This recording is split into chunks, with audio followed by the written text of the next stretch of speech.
Bonjour, pour cette première vidéo introductive de la série sur les data science, nous allons parler d'une notion, de notions de base très importante pour l'algèbre linéaire employée en data science. Donc nous allons parler de scalaire, de vecteur, de matrice et de tenseur. Pour commencer, essayons avec quelques petites définitions. C'est quoi déjà un scalaire? Donc un scalaire, pour faire simple, pour essayer de simplifier au plus la chose, c'est tout simplement un nombre. Donc de façon mathématique, un scalaire, ça va être un nombre réel ou un nombre complexe. De façon physique, donc en sciences physiques, ça va être un nombre généralement accompagné d'une unité, par exemple 2 kg, 180 cm, ce genre de choses. Un vecteur va être un tableau de nombres, tout simplement un tableau de nombres à une dimension. Et une matrice va être un tableau à n lignes et m colonnes. Donc un tableau à deux dimensions si vous voulez. Un tenseur, ça va plutôt être un tableau à n dimensions avec n supérieur à 2. Donc de façon triviale, on dira que un vecteur de façon triviale est un tenseur. Une matrice de façon triviale est un tenseur à deux dimensions. Donc quand on va aller à n croix n, c'est-à-dire cubique, une matrice cubique, on va parler de tenseur à trois dimensions, d'ordre 3, ce genre de choses. Donc on va passer à un premier cas pratique. C'est que nous allons travailler avec NumPy et Python et on va essayer de construire ces différentes notions-là à l'aide de code Python et de la bibliothèque NumPy. Donc de façon informatique, en griffe, on va essayer de construire ces notions mathématiques-là pour mieux les appréhender. Donc on écrit généralement les scalaires, les vecteurs et tout ce que vous connaissez, matrices et autres, les tenseurs, sur des feuilles de papier, des tableaux et tout. On va voir comment les écrire ici avec du code en Python, comment les formaliser. Et par la suite, au cours des vidéos qui vont suivre, on va voir comment on les utilise en data science, en intelligence artificielle, dans les algorithmes de machine learning et autres. Donc déjà, on va apprendre comment construire avec Python, comment construire un vecteur. Donc notre première notion qu'on va construire avec Python, c'est un vecteur. On va construire ce vecteur-là, x. Donc pour construire un vecteur, vous donnez un nom à votre vecteur. Par exemple ici, x. Donc vous écrivez x tout simplement. Vous saisissez égal et vous saisissez la ligne np.array. Pardon, pour les francophones, c'est np.array. Voilà. Donc vous saisissez cette ligne. Cette ligne va permettre de faire appel à la fonction array de NumPy et vous mettez à l'intérieur les éléments de votre vecteur. Donc à l'intérieur des parenthèses et des crochets ici, les éléments qui doivent être à l'intérieur de votre vecteur. Après ça, vous appelez x et vous exécutez la cellule. Vous allez voir s'afficher votre vecteur tout simplement. Vous venez donc de construire un vecteur avec Python à l'aide de la bibliothèque NumPy.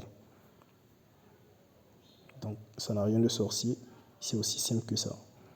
Donc à vous de construire un vecteur Y, un vecteur Z, tout ce que vous voulez, tout ce que vous pouvez imaginer comme vecteur, ou à vous de prendre par exemple des exercices que vous avez là-bas et de les formaliser ici avec Python de la même façon. Donc un autre cas pratique, on va créer maintenant une matrice de dimension 3, 2. Quand vous voyez 3, 2, ça signifie une matrice de 3 lignes. Donc première ligne ici, deuxième ligne, troisième ligne et 2 colonnes. Une colonne, 2 colonnes. Donc pour construire cette matrice-là, on lui donne un nom égal np. Donc np.array et on met les éléments de la matrice. Les éléments sont vont venir se disposer les uns en dessous des autres. Donc quand vous mettez 1, 2, 3, 4, 5, 6, 1, 2 sera au-dessus, 3, 4 en dessous, 5, 6 encore en dessous. Donc il faut faire attention à cette disposition-là quand vous remplissez votre tableau. Donc vous exécutez simplement la cellule, vous allez avoir votre matrice ici présente.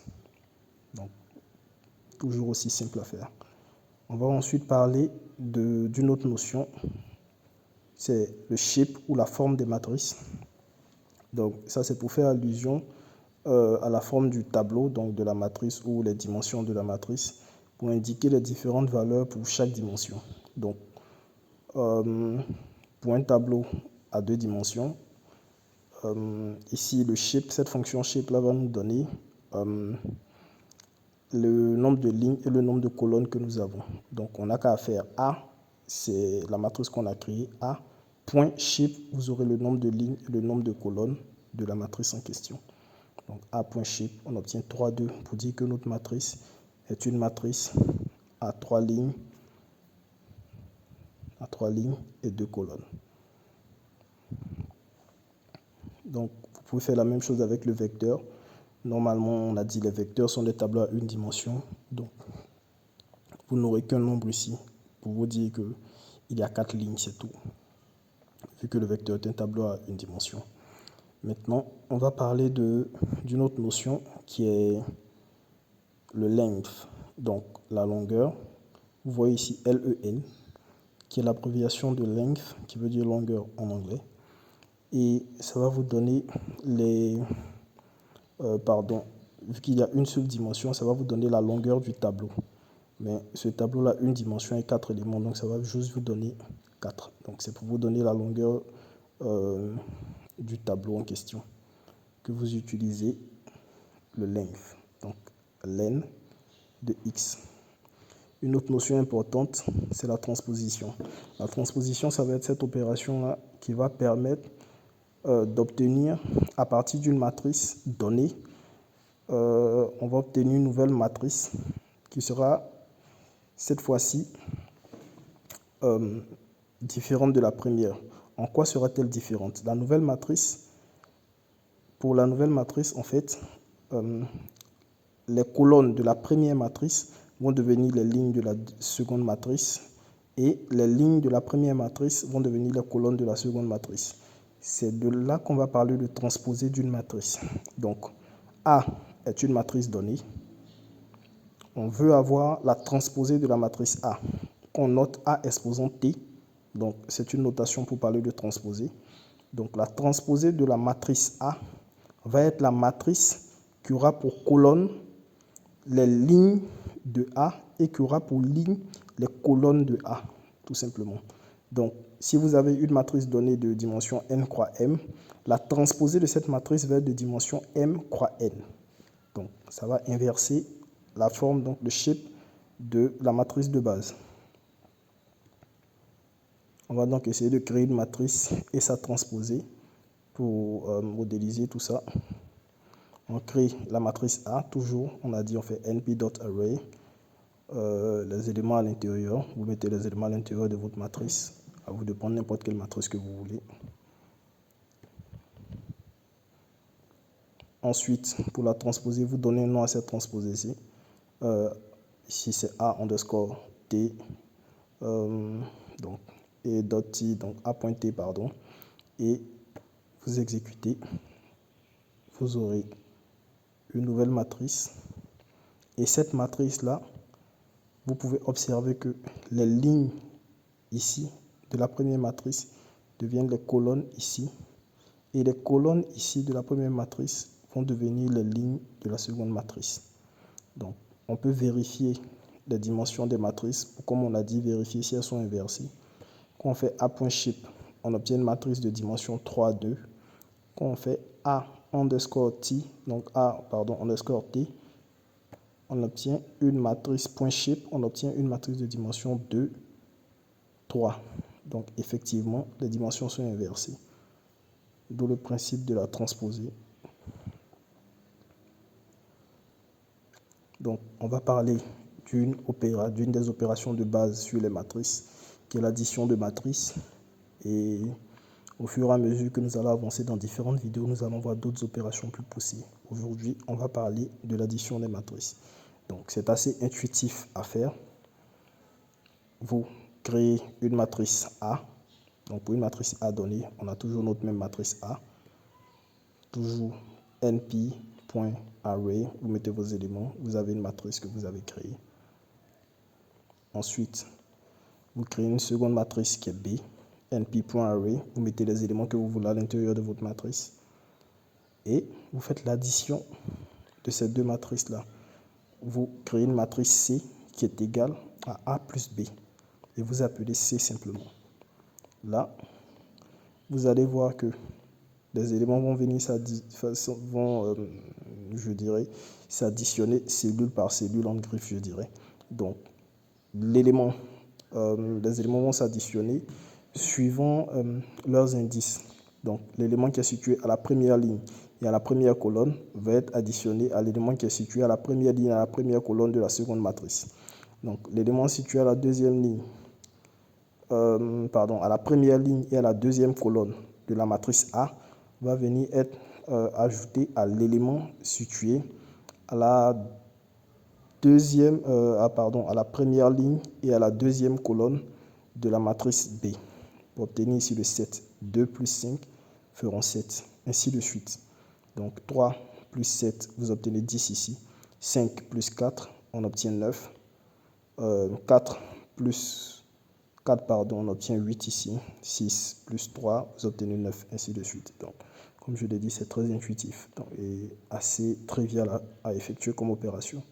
Donc en Python, ça reste aussi assez facile. Vous écrivez juste votre C qui est égal à A plus B, c'est-à-dire à la matrice A plus la matrice B. Vous faites C et Python se charge de faire l'opération en question et de vous donner le résultat. Donc, il est également possible d'utiliser un scalaire et d'en faire l'addition avec une matrice. Donc les scalaires, on a dit, mathématiquement, un scalaire, c'est juste un nombre, réel ou complexe, peu importe.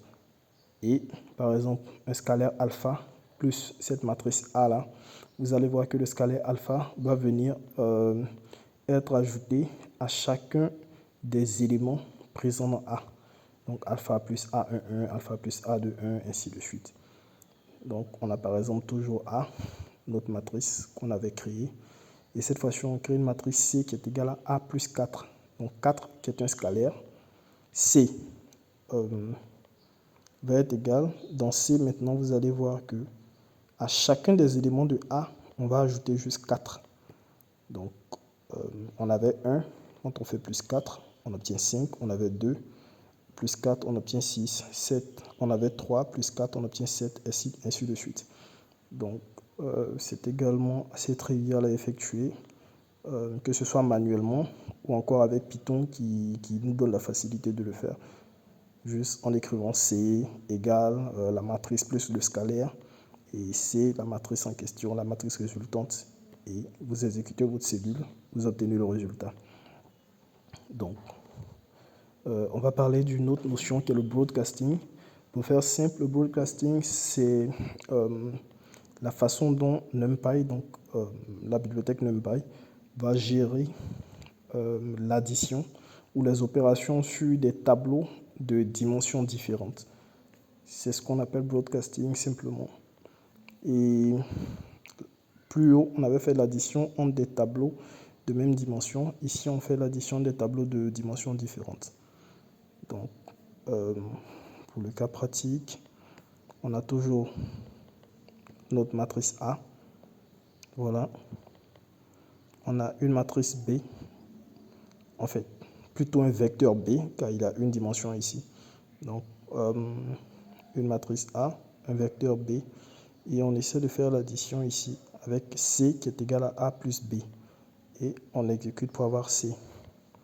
Grâce au broadcasting, NumPy va gérer l'addition entre ces tableaux à différentes dimensions. Et vous allez voir que l'élément, par exemple, 2, donc l'élément situé à le vecteur situé à la première ligne, l'élément situé à la première ligne du vecteur B va être additionné à chacun des éléments de la première ligne de la matrice A. L'élément situé à la deuxième ligne du vecteur B va être également additionné à chacun des éléments de la deuxième ligne de la matrice A. Et idem pour le troisième élément du vecteur B qui va venir s'ajouter à chacun des éléments de la matrice A. C'est pour ça qu'on obtient ici 3, puisque 2 plus 1 feront 3, 2 plus 2 feront 4, voilà. 4 ici, 4 plus 3 feront 7, 4 plus 4 feront 8, et 6 ici, 6 plus 5 feront 11, 6 plus 6 feront 12. Et voilà, donc on va s'arrêter là pour aujourd'hui et rendez-vous dans une prochaine vidéo pour poursuivre ces différentes présentations, ces différentes petites vidéos qui vont nous aider à upgrade nos différents skills en data science ensemble.